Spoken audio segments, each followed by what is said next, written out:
ज़िंदगी की हकीकत। हमें सबसे ज़्यादा तकलीफ़ तब होती है जब अल्लाह हमें किसी का असल रंग दिखाता है और हम बार बार हकीकत को मानने से इनकार करते हैं। मैं सुकून की तलाश में थी, हुक्म हुआ नमाज कायम करो, तहज्जुद की नीयत करके सोया करो, क्योंकि अल्लाह नीयत पर भी अजर अता फरमाता है। अल्लाह ने जो तेरा हिस्सा मुकर्रर कर दिया है तो उस पर राज़ी रहेगा, तो गोया तू ही सबसे ज़्यादा मालदार शख्स होगा। ज़िंदगी किसी की भी आसान नहीं होती।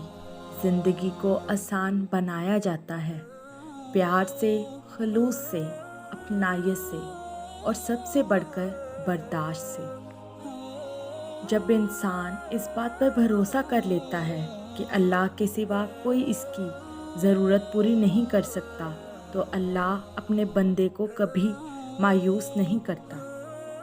जब अल्लाह किसी इंसान से खुश होता है तो उसके लिए नेकी करना आसान और गुनाह करना मुश्किल कर देता है। दुआ दस्तक की तरह होती है, बार बार दस्तक देने से दरवाज़ा खुल जाता है।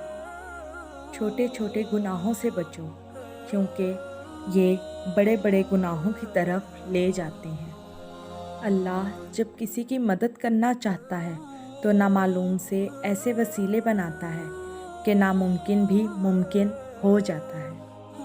मोहब्बत जब अल्लाह से हो जाए तो अल्लाह से मुलाकात की तड़प फजर से शुरू होती है और तहज्जुद पर ख़त्म होती है।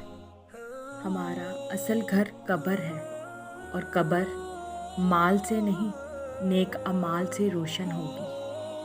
हर चीज़ का एक वक्त मुकर्रर है, वरना दुआ तो कोई भी रद्द नहीं होती। अल्लाह फरमाता है, सब कुछ छोड़कर अंधा एतबार कर लो मुझ पर, यकीन मानो मैं अपने वादों का बहुत पक्का हूँ। जिस इंसान से अल्लाह पाक नाराज़ हो जाए उससे सजदे की तौफीक छीन लेता है। 7 आसमानों के पार सफ़र करती हैं, तहज्जुद की दुआएं कभी मायूस नहीं करती।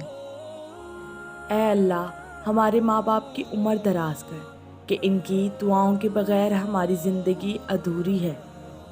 किसी का दिल तोड़ने से पहले ये बात ज़रूर सोचें कि बंदे की माफ़ी बंदा देता है, खुदा नहीं। देने वाला पुकार कर कहता है कि मुझसे मांगो, मैं अता करूँगा, और अनकरीब तुम्हारा रब तुम्हें इतना अता करेगा कि तुम खुश हो जाओगे।